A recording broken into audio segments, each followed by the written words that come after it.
I am Dr. Yasapa from Zion Law School. Our textbook is The Devil's Pulpit. The author is the Reverend Robert Taylor. Okay, you can get the link to the free PDF in the description area of this video. All right, y'all. So welcome. Let's pick up where we left off. We are on Virgo. We're still in the sermon or chapter Virgo Paratura. Okay. Let's see, what page are we on? We are on page 143, page 143. Okay. And I thought I would come. I'm later than usual. I thought I could avoid the distractions, but it is what it is, y'all. We'll make it do what it do until I get a studio. Okay.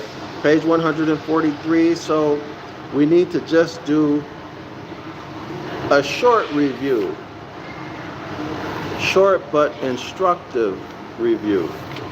All right.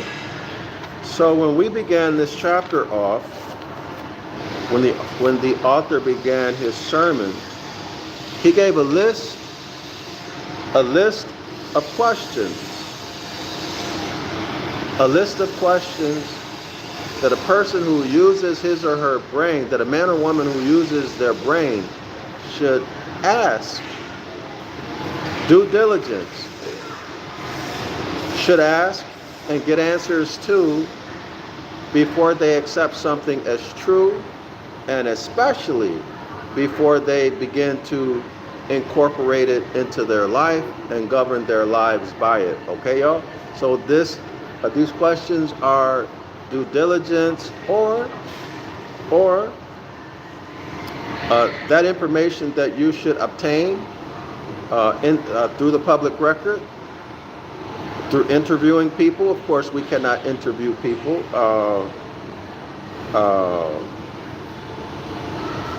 At least those people who were in the know in 1831 when this information, when the sermon was given. But we can interview people today, but the information is more secretive or more rare today than it was then. Okay, it's more rare today. All right. Anyway, so let's take a look at these questions that you should ask and get answers to. Remember, the public record and interviews. Okay, interviews of people who know and whose credibility you have checked out and you've determined that they are credible. That's the first thing. Okay? And it's not a matter of whether you like them or whether they have YouTube channels and they seem funny and they seem nice. It's not a matter of that.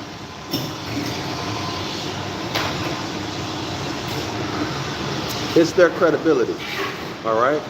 People who know them. And people who don't have a motive to disgrace them or to lie. All right? But people who will tell you the truth about their character. Okay. All right. And by the way, in today's world, you have to be very careful, because the social engineering operations, over, let's say since the 1970s, have destroyed the mind of many, many people, mothers and fathers. So these days, scholars, as you already know, there are a lot of people who are very high on the narcissistic scale. Very high on it. Right? Either they're just an outright narcissist, they have to wear the best clothes. They have to be, all narcissists want to be front and center. Okay? They need to be the center of attention.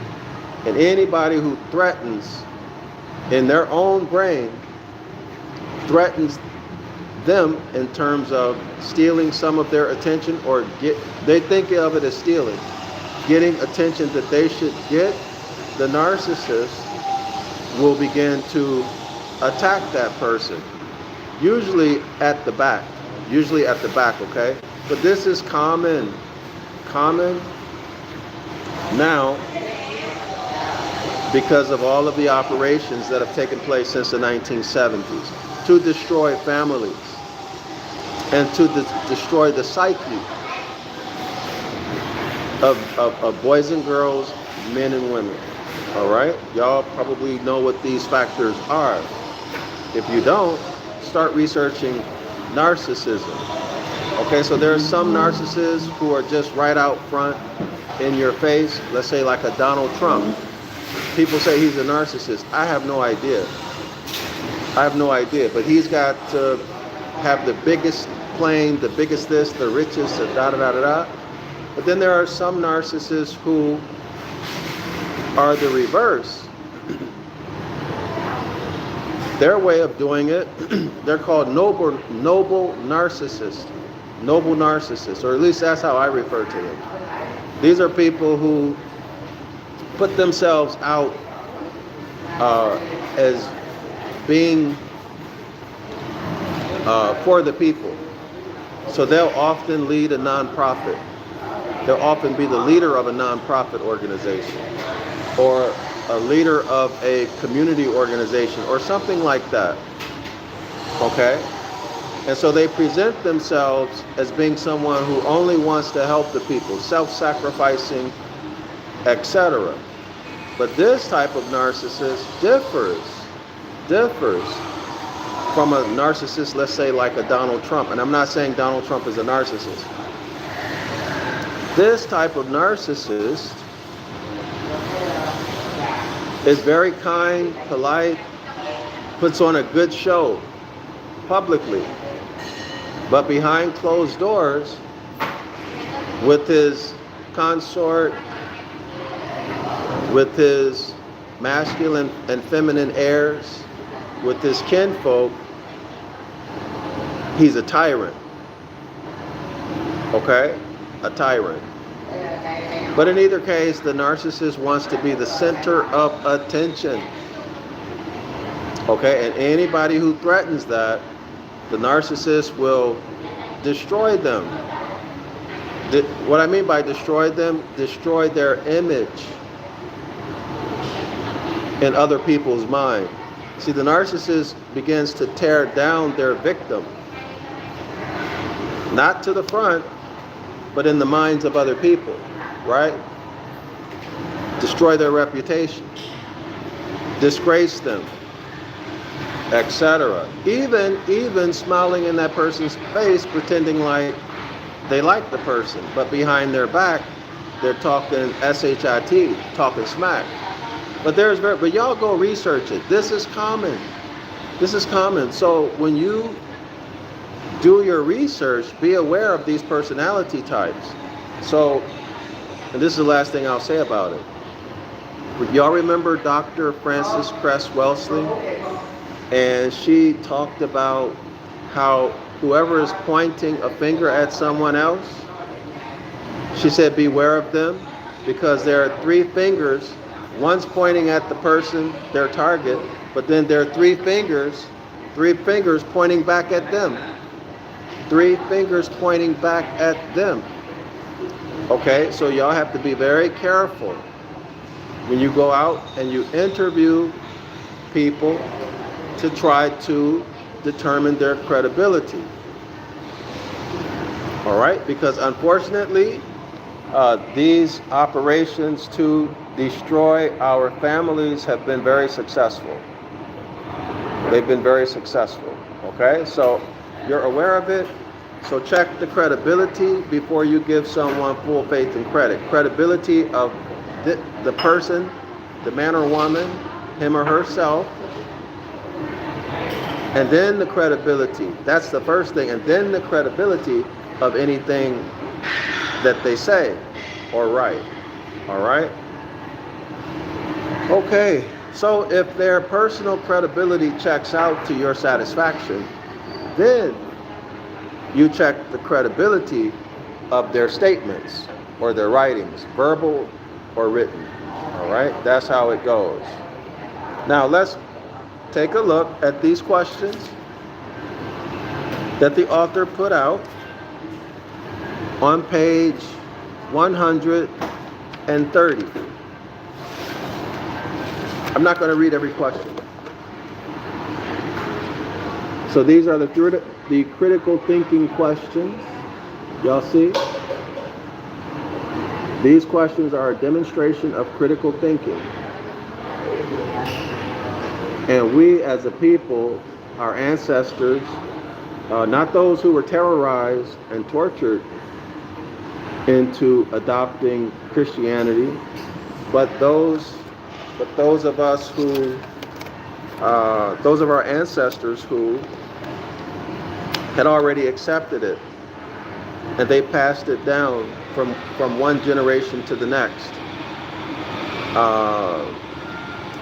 No one ever took the time to think critically to ask these questions. So let me begin. I'm not going to read all, but some, okay? Who was the Virgin Mary? Who was the Virgin Mary? Who was she when she was at home? Where was she born? Where did she live? Where did she die? Where did she come from? More questions. Why was this Virgin Mary espoused to a man? We've already gotten answers to all of these, scholars. The man is Joseph. Y'all remember Joseph is Joseph Boots, Bootes. Y'all remember the husbandman who gathers in the harvest and manages the harvest so that it lasts? The husbandman, the farmhand, the farm worker that's always there with Virgo, right? That's where the remix of Mary being engaged to Joseph comes from. Okay, y'all can go back and check that yourself. Why was the man's name Joseph? Why was Joseph of the house of David? This is what I want you to focus on. Notice these last two questions. Why did the blessed virgin arise in those days, which were in that 6th month? Now the 6th month, scholars, is August 15th specifically. Joseph presides over August 15th. That is the month of the harvest. March, count 6 months forward, you get August 15th. So Joseph presides over August. Joseph is the husbandman, astronomically speaking, okay? Note the next question. Why did Mary go into the hill country? Why did Mary go into the hill country, Hill country? And when she appeared in that city of Judah, notice the spelling, Juda, Juda. And when she appeared in the city of Judah, which was situated in the hill country. Mary appeared in Judah. Judah is located in the hill country. Why did she say that Zeus, Magi, magistrate, master,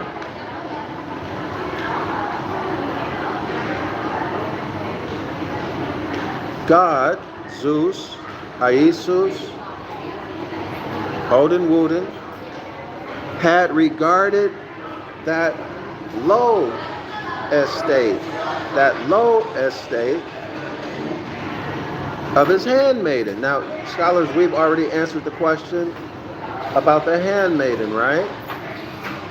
The spica virginis, the stalk of corn in her hand. Okay? and the Vindi matrix, the bright star in her arm. And it's those stars that allow us, or that enable those who follow the stars to identify Virgo in the fall, August, okay? What?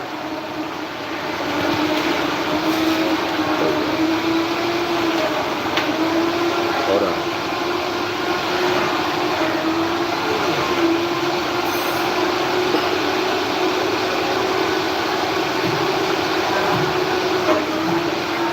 All right, give me 1 second, y'all.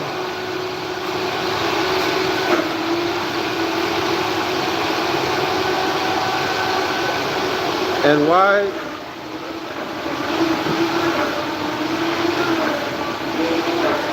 And hold on, wait.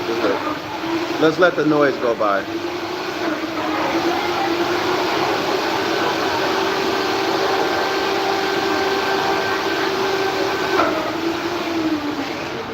Okay. And why should the handmaid of the Lord, L-O-R-D, have ever been in a low estate? Why should the handmaid of the Lord have ever been in a low estate? Right? You think she'd be in a high estate, right? Why did she say that she was his handmaid, not meaning his handymaid, but yet not his foot maiden, nor his head maiden, nor anything else, but his handmaiden? All right, y'all? Why did she say that he had put down the mighty from their seats and exalted them of a low degree? All right, y'all? Why does she talk about the hungry being filled with good things and the rich being sent empty away? These are some of the questions that a critical thinker would have asked, that our ancestors failed to ask and get answers to, that I know I failed to ask and get answers to for my masculine and feminine heirs. So I'm not putting anybody down. I also failed to do that. So, and I'm suffering for it right now. To be quite frank with you. It's affected, severely damaged my relationship with my feminine heir, that the whole religious thing, okay? And it has to do because I don't share or practice that religion, okay? For those of you who are JW or came out of that tradition, you know exactly what I'm talking about, all right? Why did she say all generations should call her blessed? And there are more and more and more. So now let's get into our lesson on page 143. 143. And I welcome, encourage everyone to go out and get more information. Now the devil's pulpit is, in many people's opinion, the foremost, the absolute finest book on astrotheology. But there are others. We went through one, remember? The Zodiac and the Gospel. But there are more, I'm sure. There are more. So y'all do your own research. You can get more answers, more detailed answers. Okay, perhaps. I don't know. Perhaps. Let's continue. Page 143. Now, let's pick up on 142, the last paragraph. So here we go. Let's make it do what it do, y'all. Let's make it bounce. The name Bethlehem, in which the virgin resided, literally signifying the house of corn. That should bring to your mind the spick of virginness, right? The stalk of corn or the stalk of wheat in the hand of the virgin woman, Virgo. Y'all should also correlate that to what? What JC himself said about the bread, right? About the bread. You're to do what with the bread? Eat. This means my drink. This means my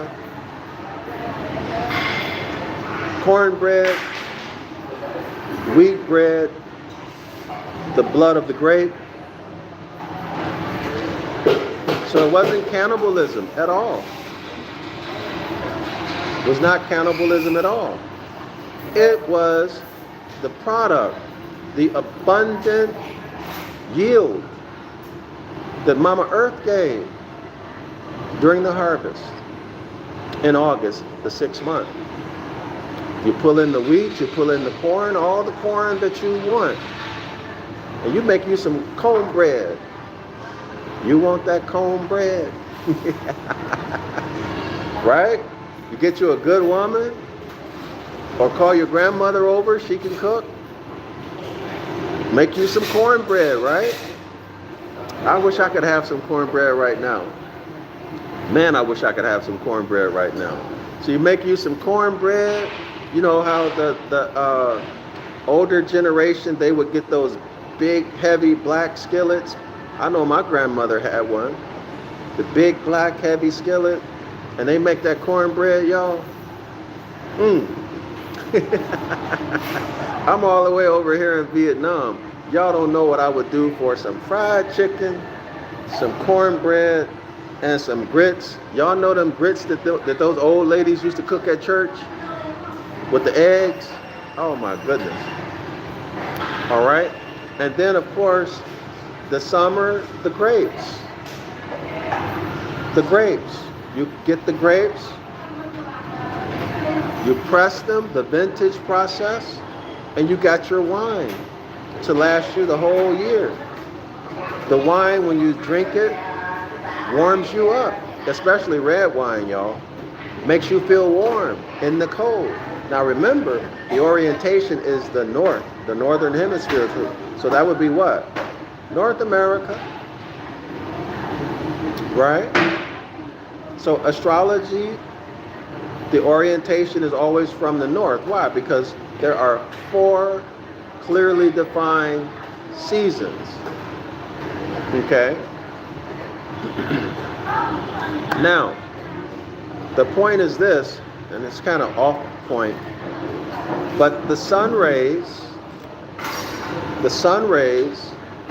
beginning in the spring, provide energy for all the vegetation. And then all the insects are eating vegetation, right? And then there are little animals who are eating insects, insects eating other insects. That's one of the cool things I've seen here in Vietnam. I actually see these huge ants. They're like metallic, right? Like a metallic color. And they actually eat those big cockroaches. Sometimes I see them chasing the cockroaches. And then the little ants, they gang up on cockroaches. So the big cockroaches, y'all, they're everywhere in Asia. And then, of course, you have the little animals that eat insects or bugs and also vegetation. And then the bigger animals that eat the little animals all the way up to the top of the food chain. But my point is this: the sun provides the energy that the plant eats, so to speak, right? The sun provides that energy. And then every living thing on planet Earth is able to eat and live because of the sun, the energy that it gives or that's consumed by the plants, by the vegetation. Y'all see that? Michelle writes, what time is it over there? It is, hold on, Michelle, let me see.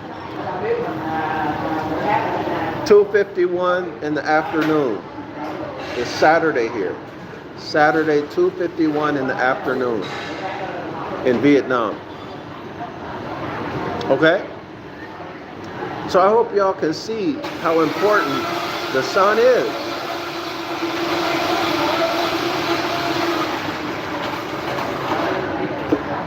So the plants, Michelle, over here it's 12:52. Where are you, Michelle? What state are you in?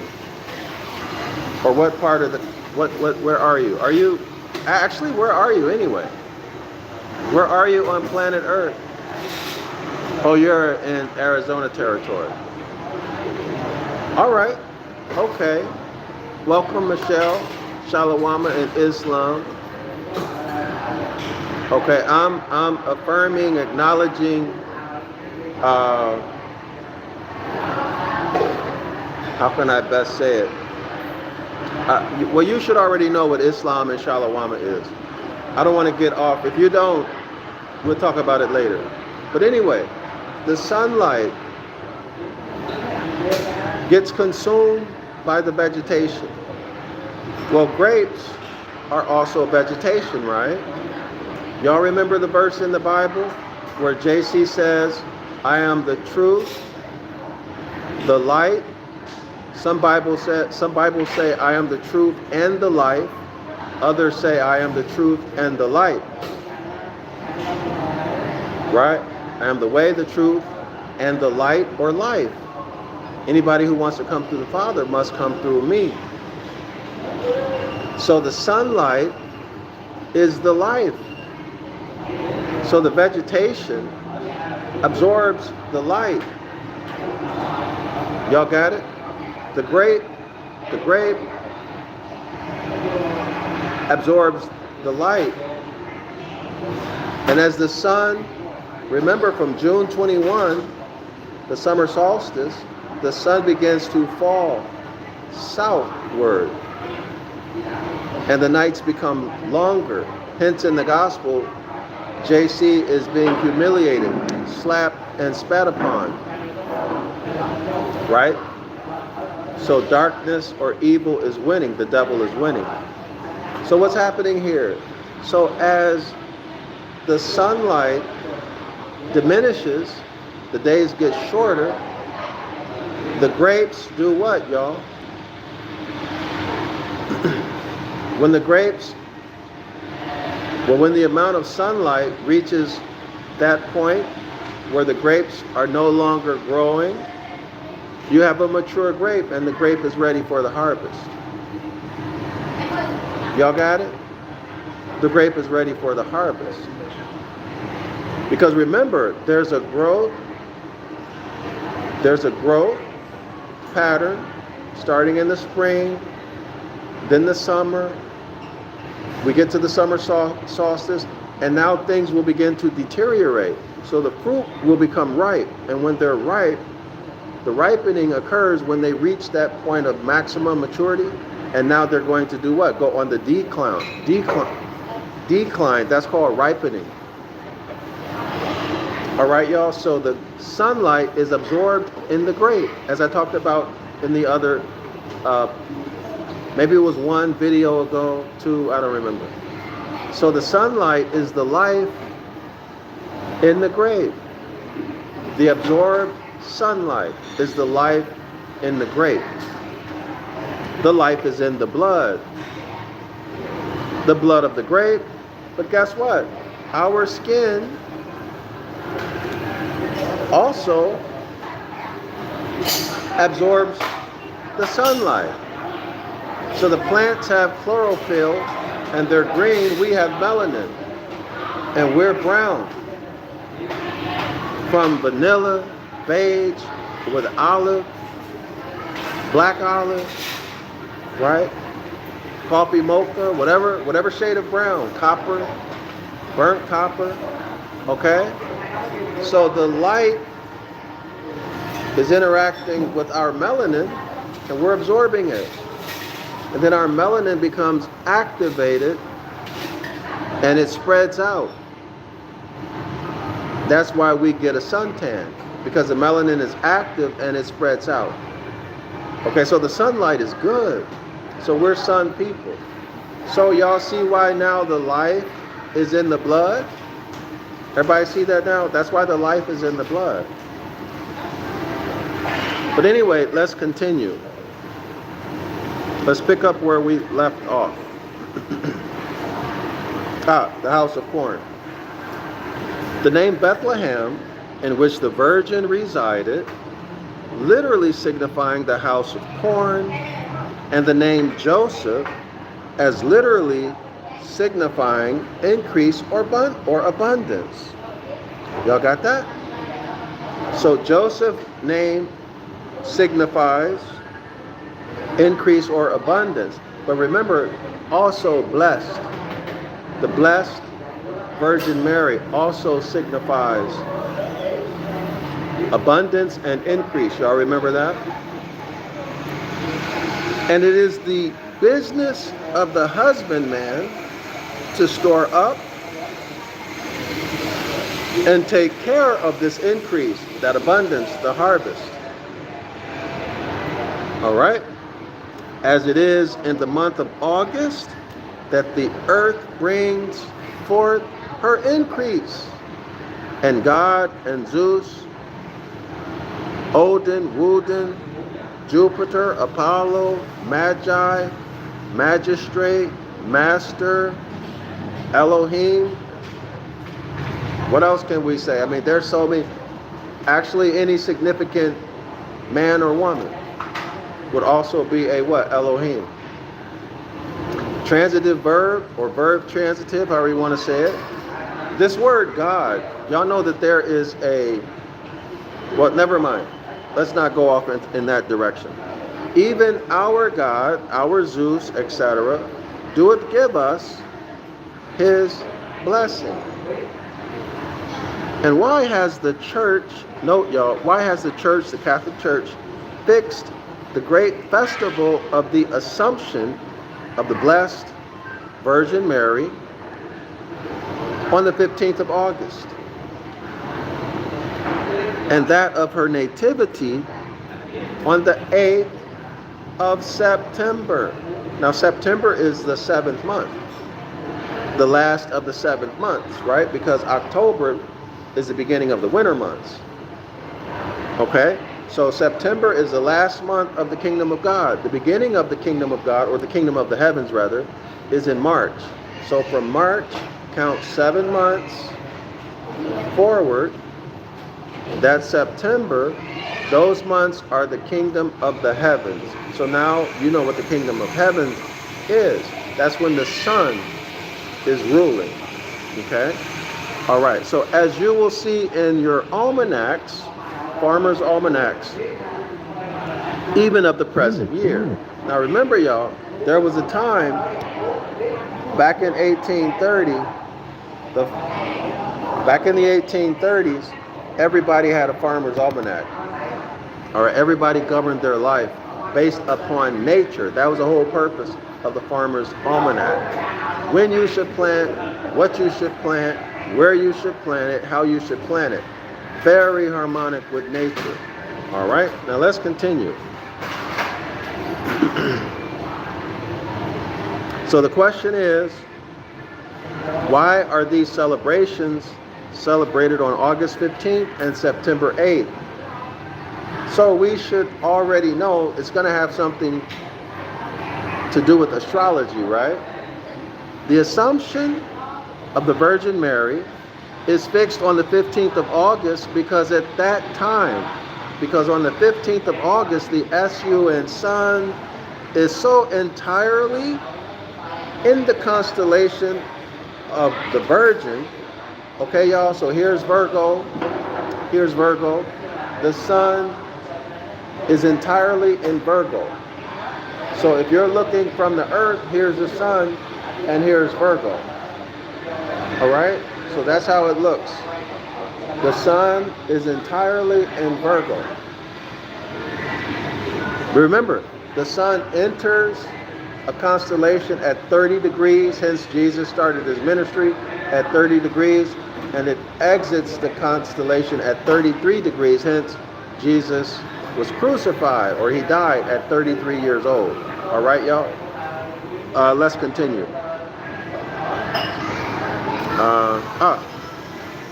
Because on August 15th, the sun is so entirely in the constellation of the Virgin, that's Virgo, the stars of which Virgo is composed are rendered invisible. Y'all got that? The sun is so bright when it's inside of Virgo, you can no longer see Virgo. Because the sunlight is so bright. The shine is so bright, y'all. The glory of the sun is so bright. All right? The stars of which Virgo is composed are rendered invisible in the bright effulgence of the sun's rays. And the Christian church has the words, quote, "This day the Virgin Mary is taken up into the heavenly chamber in which the King of Kings sits in his starry seat." The King of Kings, of course, is the S-U-N Son. Y'all got that? This day, what day? August 15th. The Virgin Mary is taken up into the heavenly chamber. Remember, the 7 months of the summer, March through September, that's the kingdom of the heavens, in which the King of Kings sits in his starry seat. Where's the starry seat? Right there in the middle of Virgo. All right? The sun is so bright, you cannot see Virgo. All right, now let's continue. As the pagan church, from an infinite antiquity, fixed this day, fixed August 15th, as that of the Assumption of the goddess Astrea, A-S-T-R-E-A, A-S-T-R-E-A, that is the starry goddess, which is but another name of the same personification. So the goddess Astrea is Virgo, is Mary, the Virgin Mary, is Miriam, is Maria, all right, is Marina, is Myrrh, is Smyrna. You can go back and get those, get that information about the names on page 135, page 135 and 134. All right, so let's continue. So now let me put this on the record. The goddess Astrea, the starry goddess, being but another name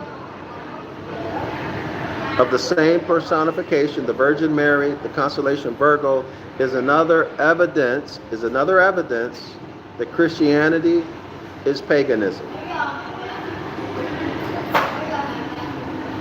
Make note of that.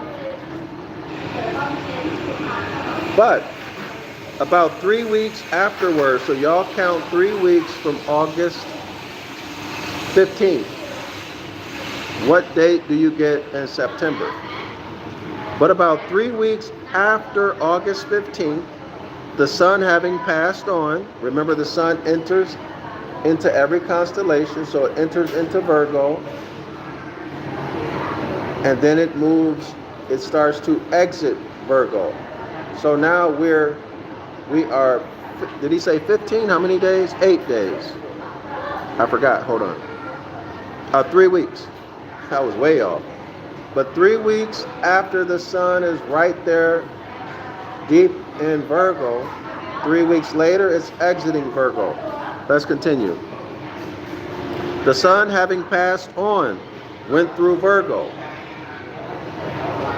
In the sun's apparent annual course, the apparent annual course is the ecliptic, okay, y'all?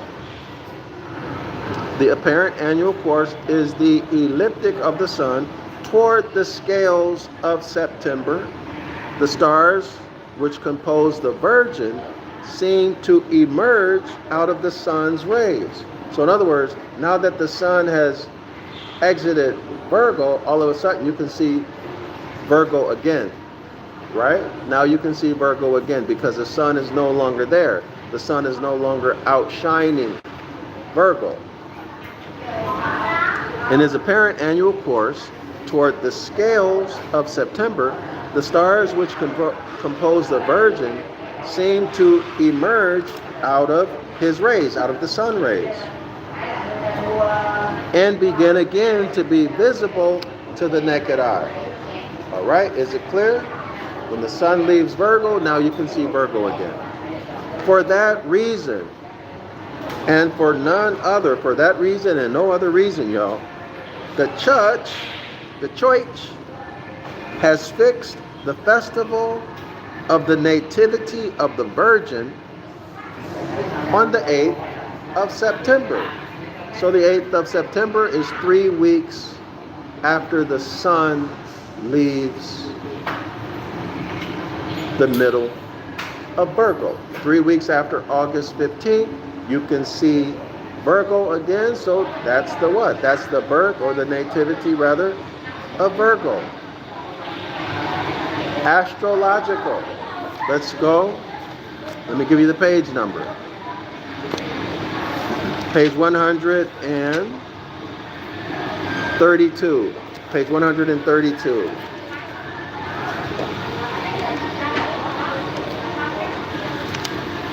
So we're dealing with Mary's assumption. Oops. Y'all see Mary's assumption here?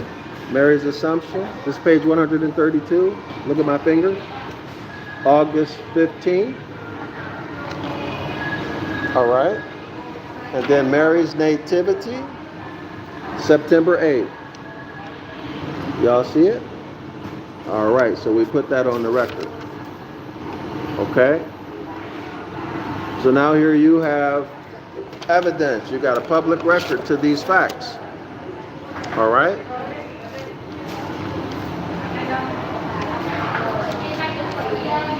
Now y'all can check this information further before you decide to give it your full faith and credit, before you rely on it. I read through the author's biography in this book. It's called the Sketch of the Author's Life. All right, he's got another book that's a supplementary book to this class called the Diegesis. So I don't know if I put the link in the description area of the video or not, but you can just Google search it. Okay, you can find out more about the author, but do your research and then make a decision whether or not you'll give full faith and credit. Okay, now let's continue. Page 143. For that reason and none other, we already read that. Well, let's continue. For that reason and none other, the church has fixed the festival of the Nativity of the Virgin, or of Virgo,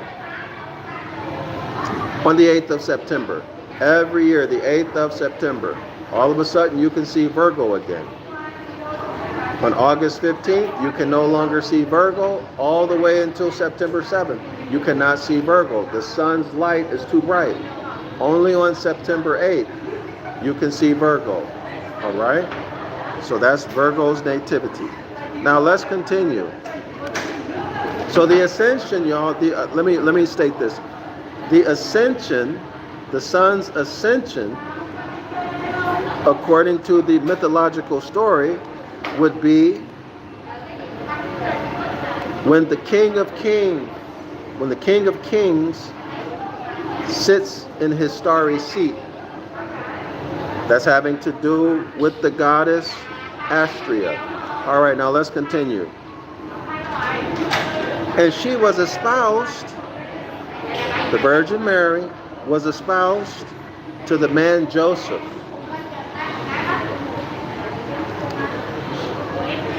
Because the constellation Bootes, B-O-O-T-E-S, y'all Google search constellation Bootes, B-O-O-T-E-S, because Bootes always rises and sets with Virgo. And she was espoused, she was engaged to the man Joseph in the gospel story, because the constellation Bootes always rises and sets with Virgo. So y'all see the natural phenomena? When Virgo rises, Bootes rises. When Virgo falls, Bootes falls. Okay, so they are engaged, connected. So that natural phenomena of those two constellations, Virgo and Bootes, was remixed in the Bible story as the Virgin Mary being engaged or espoused to Joseph. Got it? And she, I already read that. Hold on. So where are we? Hold on. Y'all got to read that sentence again, because this is actually somewhere in the book I stopped underlining, because sometimes when you underline and you make notes,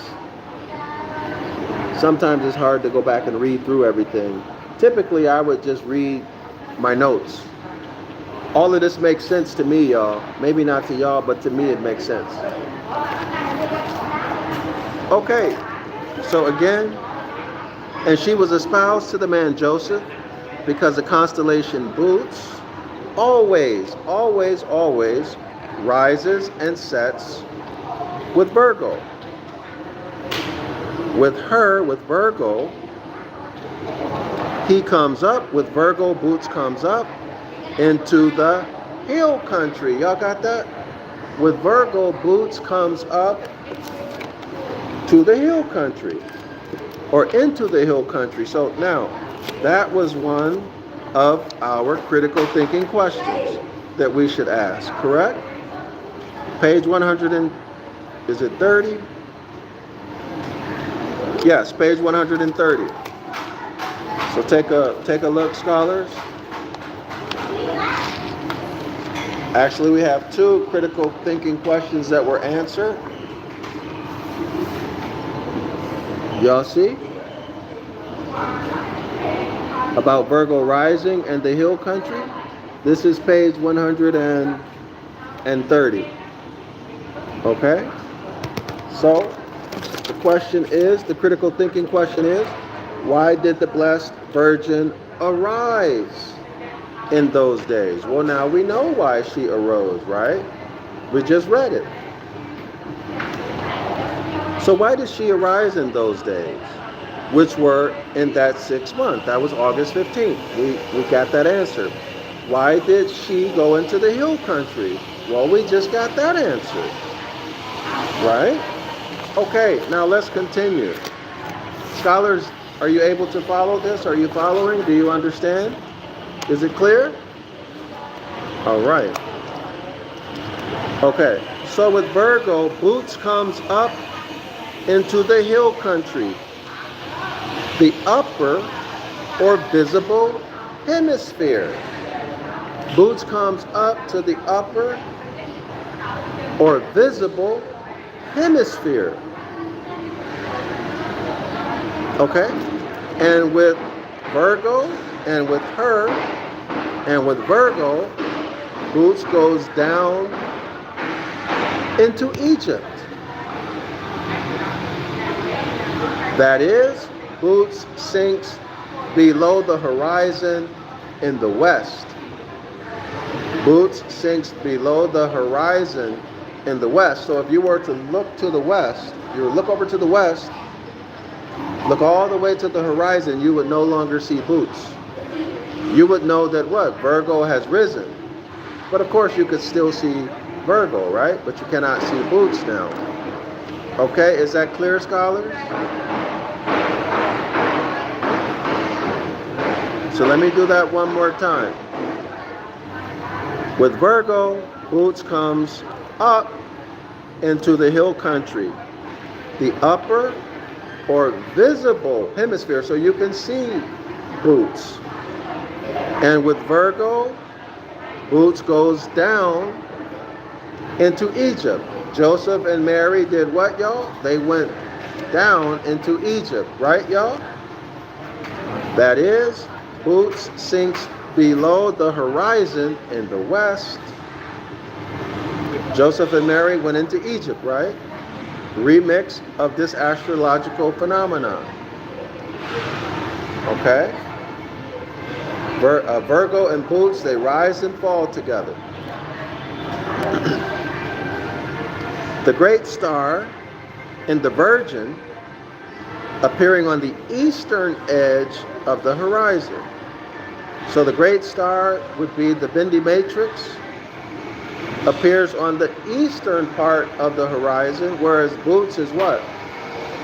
Over in the west. Y'all got that? The great star in the Virgin appearing on the eastern edge of the horizon at the moment of midnight between the 24th and 25th of December. Did y'all get that? Did y'all get that? So Amala or Amala Hugo writes, hi. Hi.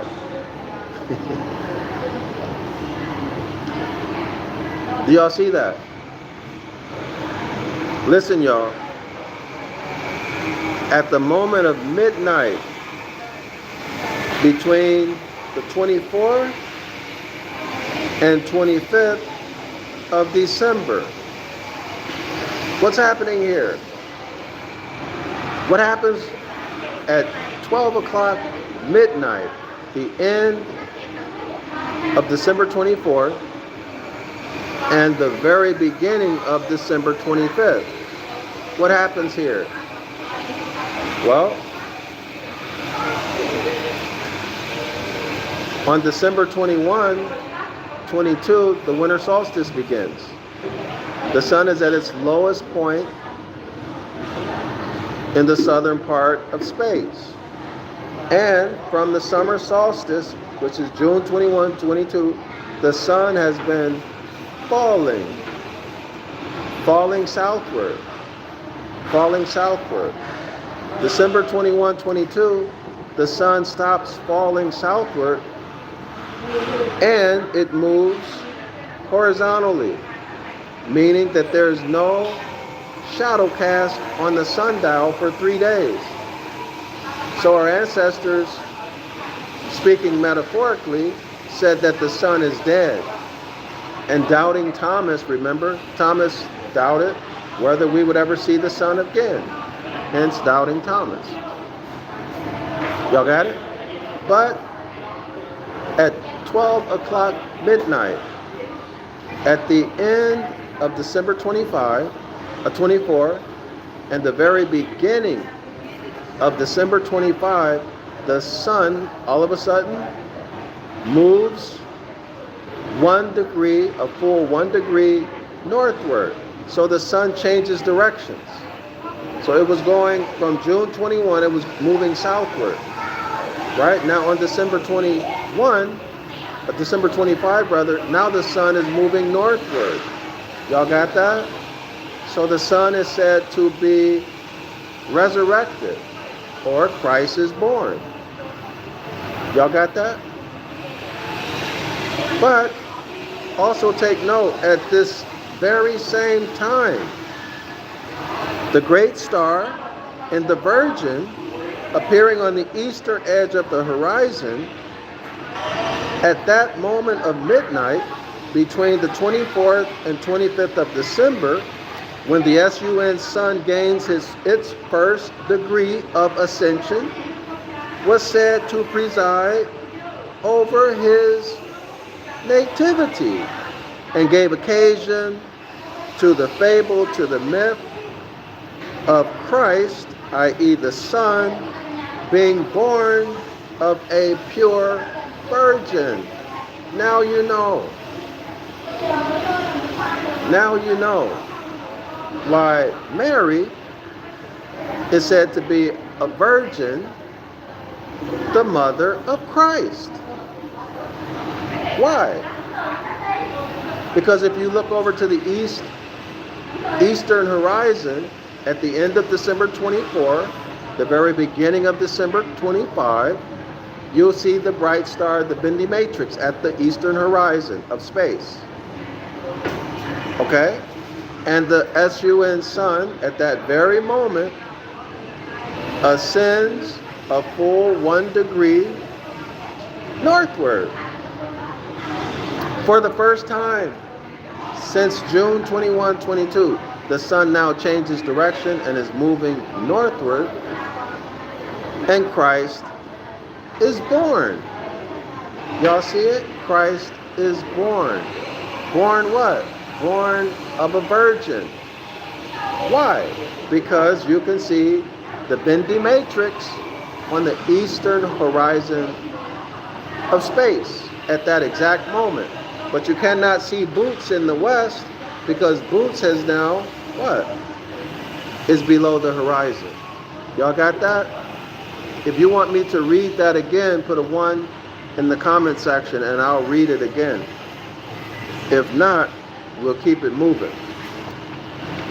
I don't know, scholars, I don't know how you are. I mean, I'm here and I'm me, and I know how I comprehend, but I don't know if you guys are comprehending it. So just let me know if you want me to. I don't mind. I love this. Page 144, which is the last page in this sermon, in this chapter. It reads, while her is Virgo, while her own allegorical language supplies all the fillings up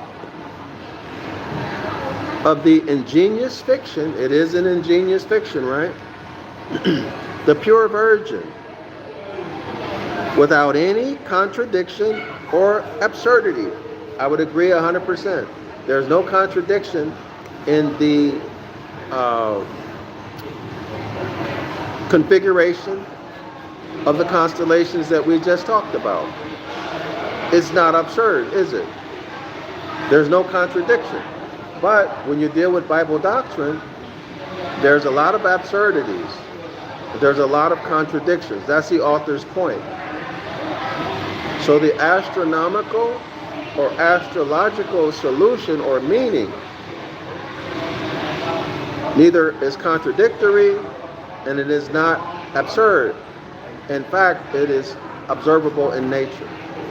So you decide whether you should give it credibility and rely on it, or whether you should continue giving credibility and relying on the contradictory and the absurdity of these gospel stories. That's a decision for you to make. All right? All right. So, let's continue. While her own allegorical language supplies all the fillings up of the ingenious fiction, the pure virgin, without any contradiction or absurdity, it is literally purified in the fire of hell.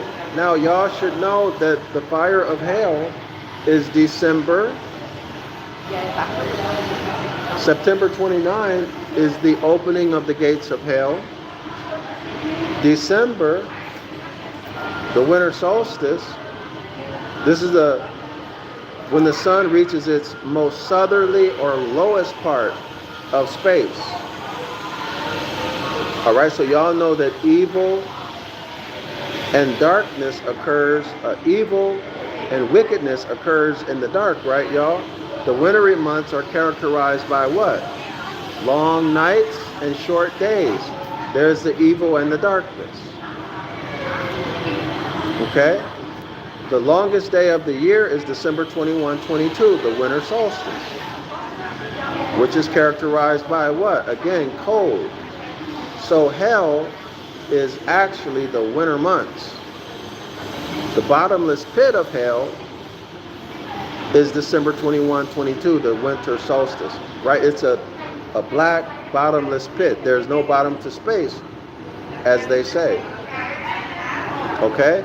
And it is so cold that it's hot. So cold that it's hot, right? So what are we dealing with when we talk about the solstices and the equinoxes? The solstitial points, winter, spring, and summer. This is the law of opposites, which is a Hermetic law of polarity. So where does hot begin? Where does hot begin and end? Where does hot begin and where does cold? Where does hot begin and cold end? Where does cold end and where does hot begin? See, hot and cold. So cold that it's hot. For example, being freezer burned, frost burned, right? That's hell, astrologically speaking. But anyway, let's continue. Literally purified in the fire of hell when she is in her low estate. Over in the east, right? Toward the horizon, low estate. So now we have that critical thinking question answered. Let's go back to page 130. Okay, so let's read the question. And why should the handmaiden of the Lord be in a low estate? Y'all got it? Well, because on December 25, when the sun... So that question is here, where my two fingers are. What's the answer? Because on December 25, when the sun changes directions, it rises or ascends a full 1 degree, you'll find the Vindi matrix, that bright star in Virgo's arm, on the horizon in the east. That's the low estate, all right? Okay, now we got that question answered. Let's continue.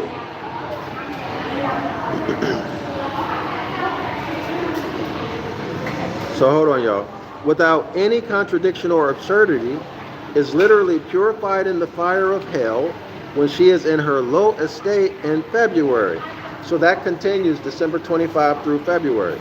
But in the 6th month, she, meaning she is Virgo, she thanks the sun sun for having regarded the low estate,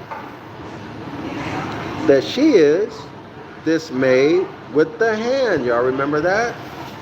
The star that's visible in the hand, remember? Okay, the 6th month. Let's continue.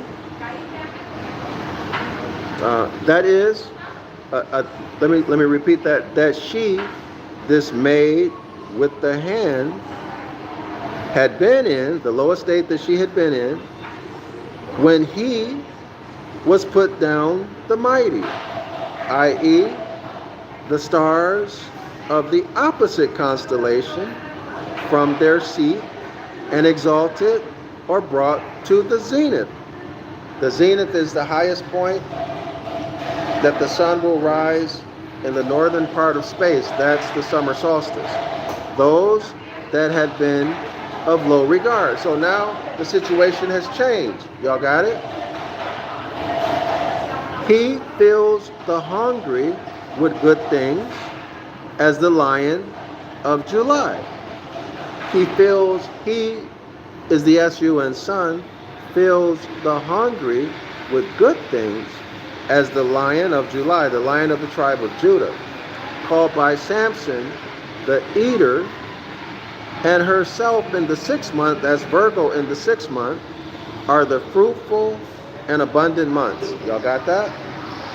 July and August. While the rich, the opposite signs of January and February. So y'all see, we're dealing with the law of polarity. All right? Okay? So July and August, and over down here is February, January and February. Okay, so these are signs that are on opposing lines.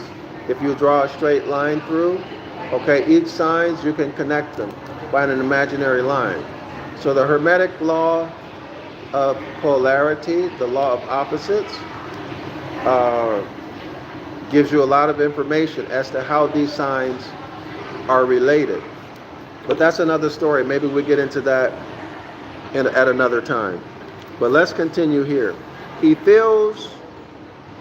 being the sun, the S-U-N, he fills the hungry with good things, as the lion of July, the lion of the tribe of Judah, called by Samson the eater. I remember that story, right?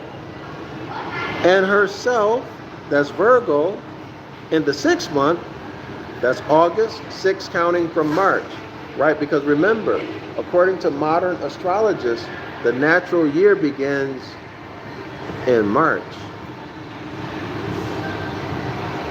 All right? Aries the ram, the high ram, or high. Well, that's another story. Let's continue. Okay. So in the 6th month, that would be August 15th, are the fruitful and abundant months. July and August are the fruitful and abundant months, while the rich, the opposite signs of January and February, are sent empty away. January and February, these are winter months. They don't have a harvest. With nothing to live on but fish, Pisces, water, Aquarius, right? So you're dealing with water, you're dealing with emotions. No food, nothing to live on, emotional wreck, right? What might you do? Hungry, in a crazy emotional state, right? Having been conditioned and trained in the ways of the hybrid. All right, so let's continue. So that with them, till the mutton of March, mutton would be the lamb of March, and the beef would be Taurus the bull, and the beef of April, Taurus the bull of April, come in. It must necessarily be Lent, L-E-N-T. This is the Catholic holiday, Lent. So let's see if he's going to explain what Lent. Lent, y'all know, is short for lengthening, right? But they hide that from you.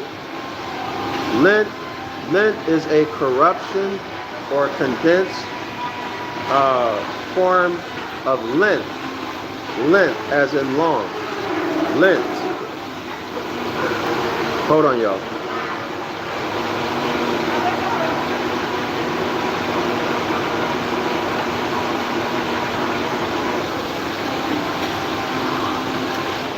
All right, so let's continue. And all this to do, and all this story, y'all, and all this to do is expressly declared to be in fulfillment of the covenant. Covenant is a contract. That is, most literally, making up of the astronomical allegory to Abraham. That is, the planet Saturn and his seed. That is, the stars of heaven forever. Hold on, y'all. Let me let this go by. Let me let the noise stop. Okay, so the author makes this point on page 144, the second paragraph down. And all of this to do, all of this hoopla, is expressly declared to be in fulfillment of the covenant, in fulfillment of the covenant, fulfillment of the contract, the promise, right? That is, most literally, making up of the astronomical allegory to Abraham. Making up the astrological allegory to Abraham. That is the planet Saturn. Y'all know Saturn. Saturn is the planet that disciplines. Planet is a Saturn disciplines. Okay? So all of this again is in fulfillment of the covenant. What covenant? The author says most literally, making up the astronomical allegory to Abraham.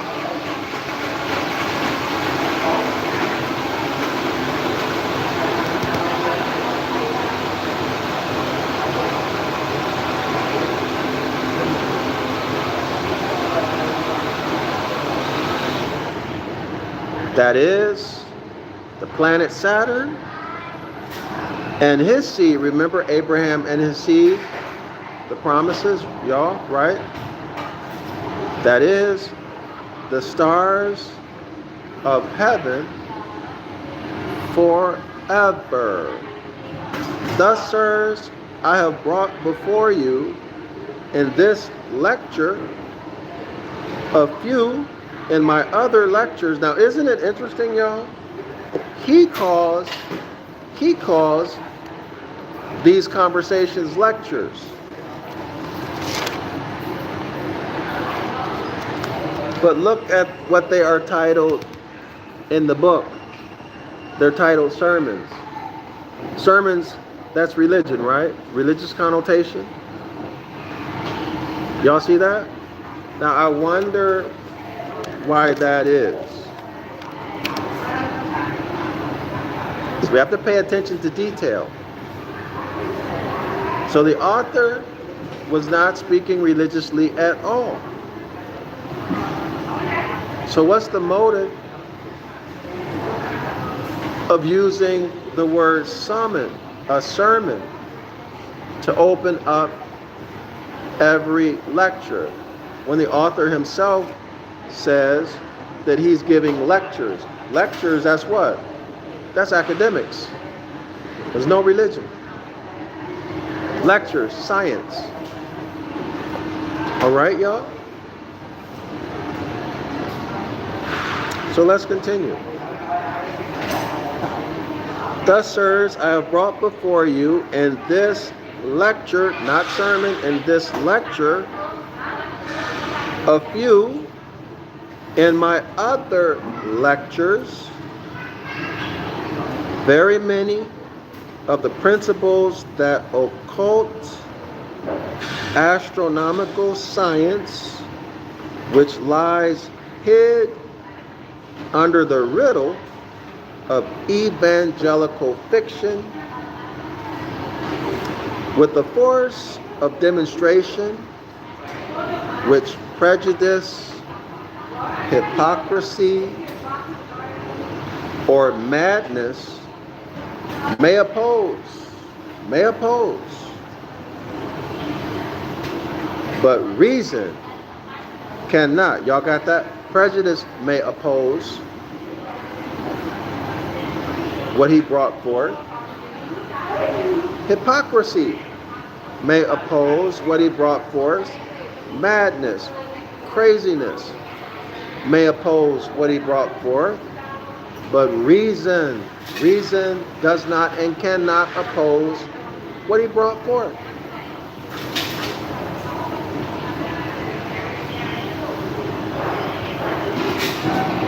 For sirs,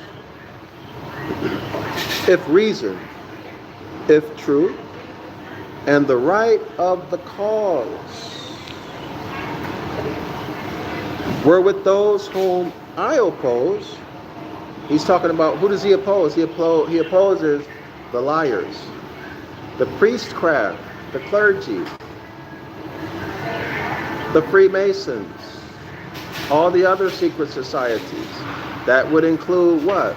The leaders across all industry, the judges,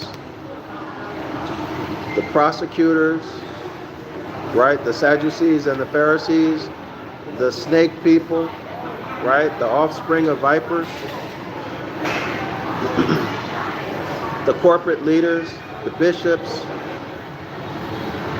the cardinals, the pope, your elders, your pastors, your reverends, your imams, your rabbis, all of these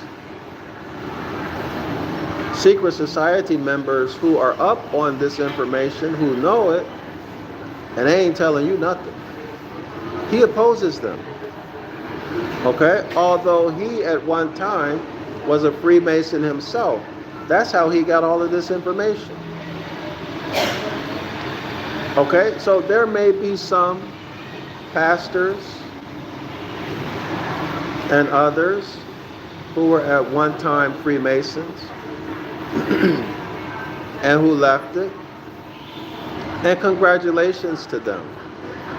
Nothing to hold against them. We can learn from them. Of course, if they're willing to tell.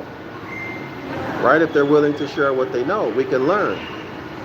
Because without this Reverend Robert Taylor giving these lectures and having or allowing or however, what this book being put together, we would not have this information. So you cannot drag every Freemason who turned around, right? We wouldn't have this. Okay? But you do, of course, you do what you want to do. I'm just telling you where my mind is. Okay? So now let's continue. Or, if they themselves but felt an honorable conviction that they were right with all of these lies, these religious doctrines, why should they have recourse to the dark and slanderous arts of defamation and scandal? So y'all, if y'all go back and watch the videos that I did, the sketch of the author's life, you'll see that they lied on him, they slandered him, they defamed him, they attacked his reputation, called him a chaplain of the devil, a preacher of the devil. Hence, we get the title, The Devil's Pulpit. All right? He was taking that concept and using it like doing judo, right? Turning the momentum back at them. That's where the Devil's Pulpit title came from, which was a brilliant title.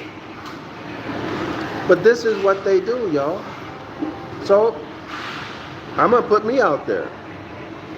If y'all hear people talking about Dr. Yasapa in a negative way, okay, maybe it's because, remember, one finger pointing at you, three fingers pointing, sorry about that, three fingers pointing back at them. My knee hit the table and knocked down the phone.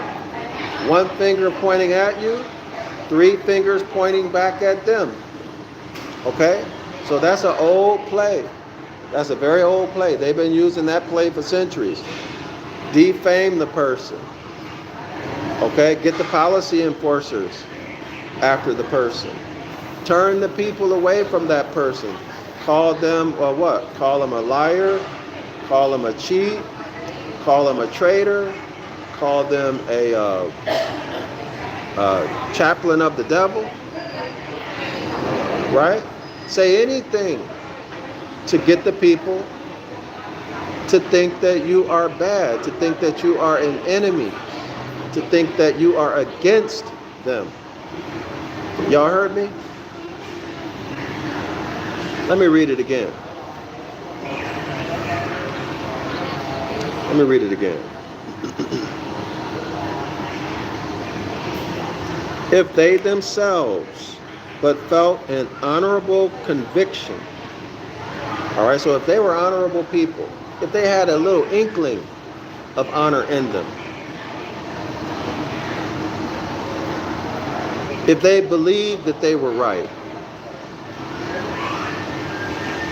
okay? Why? This is a critical thinking question. Turn your brain on, turn on your mind. Critical thinking question. Why should they have recourse to the dark, dark magic, dark side, evil, wicked? Remember the wintry months are dark. To the dark, that's evil and wicked and slanderous. Y'all here lying on somebody. To the dark and slanderous arts, A-R-T-S, to the dark and slanderous arts of defamation, ruining someone's character, ruining their reputation, and scandal, and the wicked persecuting treachery, y'all. Persecuting someone, which a good cause never needed. Y'all got that? So if y'all hear somebody out here, I'm gonna talk about me, because I'm the one who's out here teaching the astrotheology. You hear somebody out here talking Escheat about me, saying really negative things about me, telling you, don't talk to him, or he's a worshiping the devil, or he's a traitor, or he's whatever they might say, right? Whatever story they might come up with, then y'all remember that that is a tactic, that's a play that's been being used for hundreds of years. Remember what Jesus himself said. He said, if they persecuted me, they'll persecute you also. Right? Am I greater than my master? Y'all? No. What did the people do to Jesus, who brought the truth? He brought the life and the light. Jesus was also the way, the Maserat, the Zoad, Z-O-A-D. I am the way, the truth, and the light. Anybody who comes through me, who wants to go to the Father, must come through me. Nature, the sun, enlightenment, astronomy, astrology. They spit on Jesus. They slapped him, beat him, lied on him. Right? That's how the story goes. Pilate asked the people, who do you want to be set free? Did they choose Jesus, y'all? The man who never hurt anybody? The man who healed people physically and spiritually.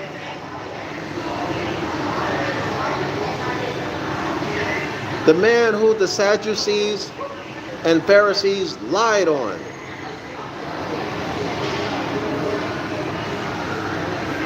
Christ called those lawyers offspring of vipers, snakes. Snake people. But if you're a snake people, you're a hybrid, right?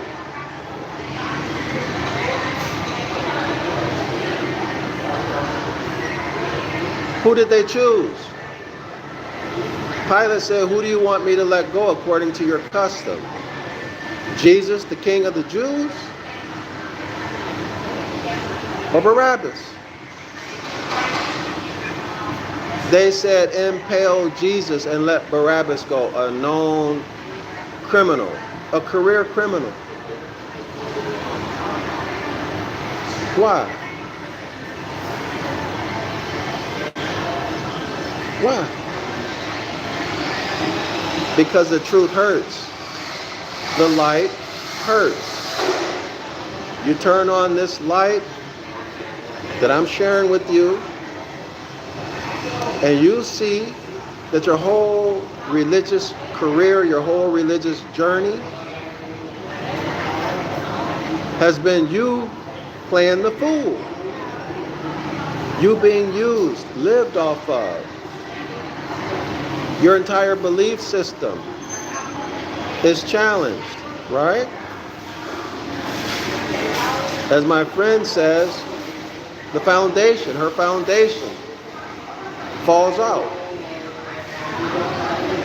Okay, y'all?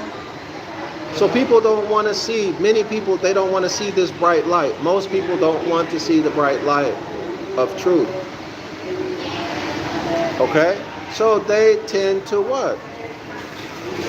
They tend to want to be around people who are like they are. Liars, hypocrites, right? Narcissistic. Put on a good front in front of other people. But when they go home or go back into the office, the people who they work with every day, they're tyrants.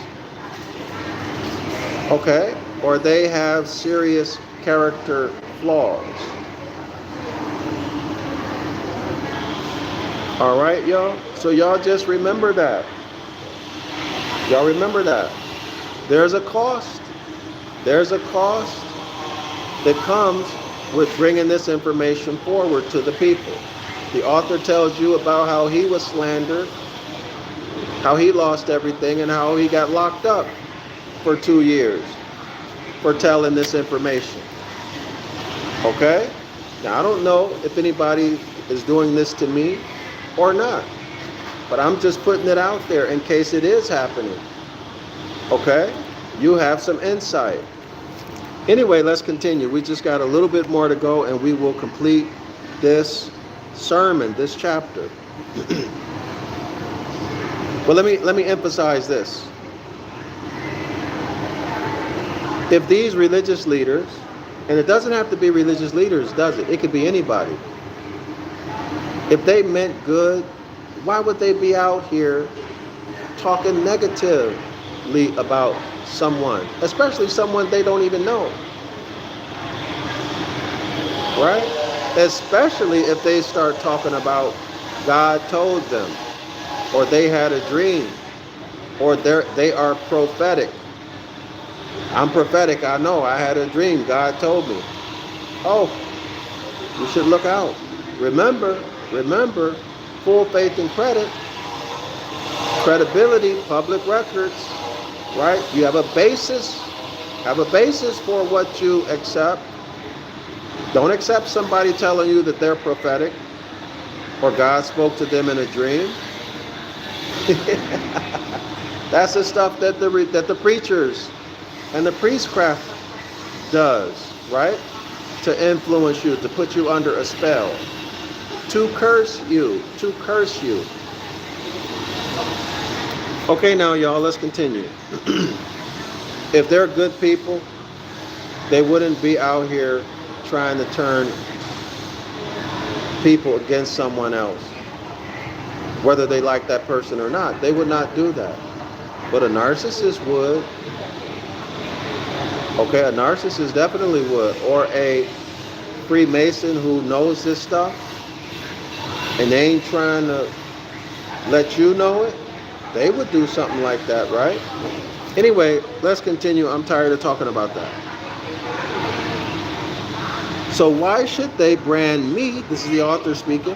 Why should they brand me with the opprobrious epithets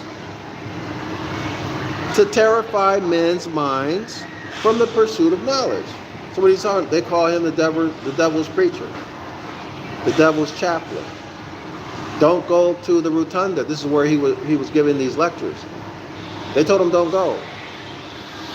Amongst a lot of other really terrible things, epithets, names that they call him.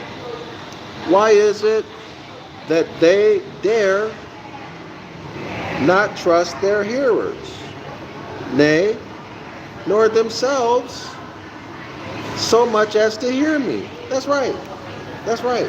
Why does someone not trust you? If you're intelligent, of course you're intelligent, right? Okay, you've been listening to them. They've been teaching you. So you should know something. Why don't they trust you to listen to this lecture or to listen to me? Why don't they trust you? Right? That's an excellent point.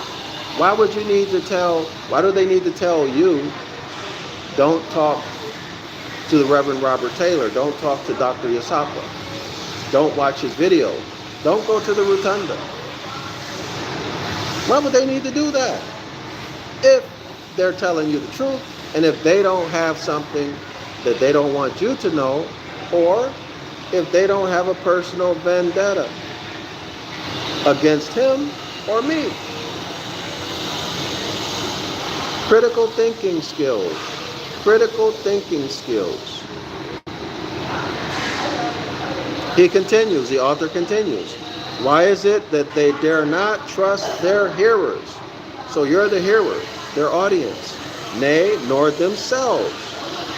Right? They don't trust themselves, right? If they're so good, if they're giving you a good, honest, quality education, why don't they trust themselves, the work that they put in teaching you, right?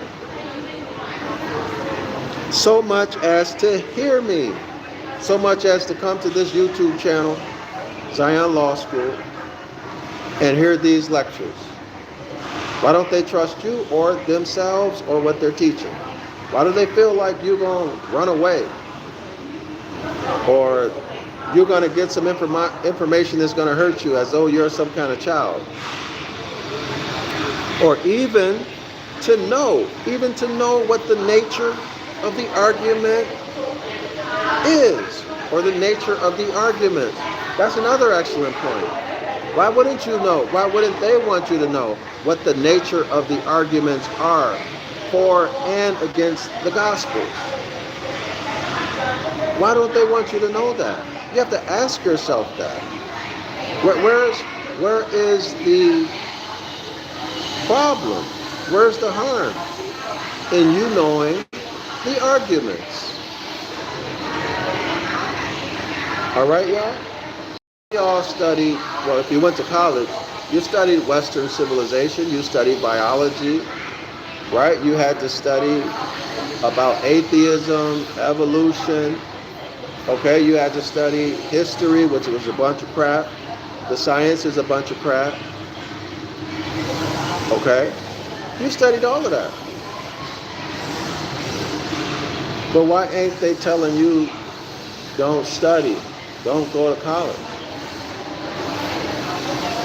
Why aren't they telling you that those things are evil and it's going to send you to hell? Don't go. I tell you why. Because if you go to college, you get some more money, which means they get some more money out of you. They get more drachma coins out of your mouth every month. Anyway, let's continue.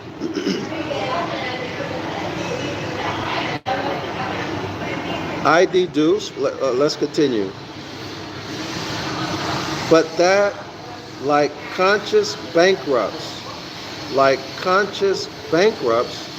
they dare not look at the bill, right? You go out and you buy something, but you don't want to look at the bill because you know you ain't got the money to pay for it. You don't have the fiat to cover the bill. So you just go out, which honest man would bring against them. So again, but that, like conscious bankrupts, they dare not look at the bill which an honest man would bring against them. Pay up. And they don't have it. So they ain't trying to hear it. All right. Why do they decline the challenge which I have given them and shall never cease to give to the best and and the ablest of them under any arrangements, even of their own, so that they will not kill me, to show by fair comparison whether it be we or they, or who are deceivers of the people. All right, y'all? Keep that in mind. Keep that in mind. And I want to make this clear. If anybody, and this is a good moment to say it, if anybody is speaking ill of me, defaming me, talking about I'm deceiving the people, well, y'all keep this in mind. Page 144. Keep page 144 in mind. All right? And think critically. Investigate their character. All right? People who know them before you give consideration of what they say. All right? And I'm saying this because of the nature of the content I'm putting out. There's a lot of people, y'all, who hate me for this. A lot of people are probably calling me an apostate, a devil, a deceiver, a traitor, who knows? Okay? But if you hear this kind of talk, you now know why. All right? Remember, credibility of the person first, and then of what they say, orally or in writing. Okay, y'all? Don't be credulous. Just believe what someone says about the author of the book, about the content of the book, or about me.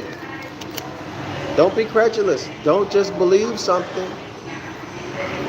That's the mistake that our ancestors made. Even those preachers and false teachers. Okay? And just because someone is nice to you, just because you like listening to them on YouTube, or maybe you know them in person, but not well. Don't think that they could not be a Pharisee or Sadducee, or they themselves a traitor. Remember, Dr. Francis Cress Welsling warned us, people who talk smack about other people, they got one finger pointing at you, accusing you, but there are three pointing back at them. Islam to all the Moors. I'm Dr. Yasapa. Thank you for spending your time with me. We are 1 hour and 38 and a half minutes into it. So we're going to stop it here. Thanks everybody for your support, buying my books, subscribing to my classes. Everybody's welcome to come to the 506 The Curses course every Saturday, 10 a.m. Eastern Standard Time. The links are in the description area of the video. Next, tomorrow, we'll begin the lecture on St. Peter. The lecture on St. Peter. Okay, y'all study up. Make sure y'all either read Virgo Paratura again or watch my video. My videos on this, okay? Study up on it. This is really, really good information. So, Shalawama and Islam to all the Moors.